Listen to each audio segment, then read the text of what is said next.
أعوذ بالله من الشيطان الرجيم. بسم الله الرحمن الرحيم. يا أيها الذين آمنوا لا تقربوا الصلاة وأنتم سكارى حتى تعلموا ما تقولون ولا جنبا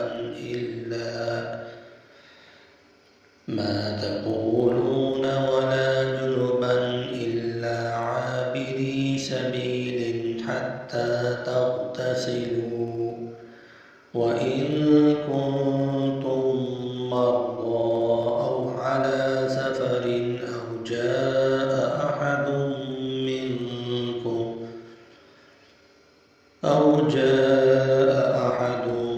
منكم من الغائط أو لامستم النساء فلم تجدوا ماء فتيمموا صعيدا طيبا فامسحوا بوجوهكم وأيديكم إن الله كان عفوا غفورا. ألم تر إلى الذين أوتوا نصيبا من الكتاب يشترون الضلالة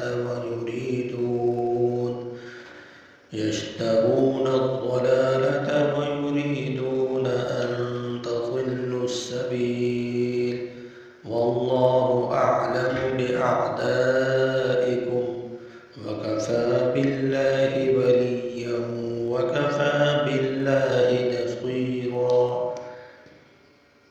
من الذين هادوا يحرفون الكلم عن مواضعه ويقولون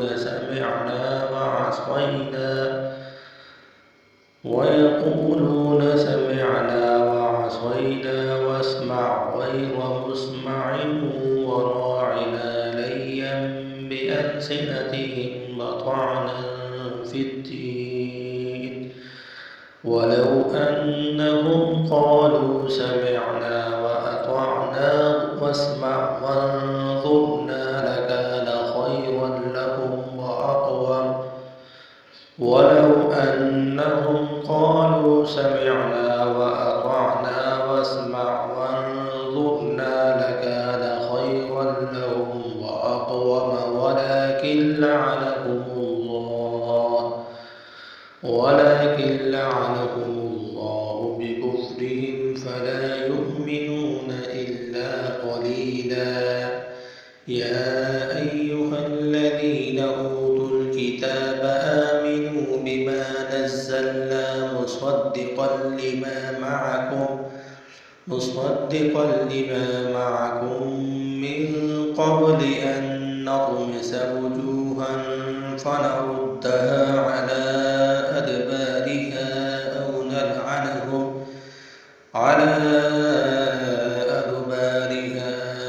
نلعنهم كما لعنا أصحاب السبت وكان أمر الله مفعولا.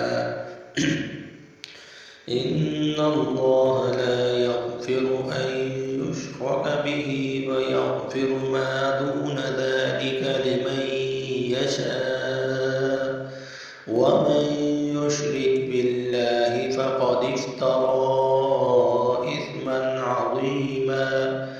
ألم تر إلى الذين يزكون أنفسهم بل الله يزكي من يشاء ولا يظلمون فتيلا.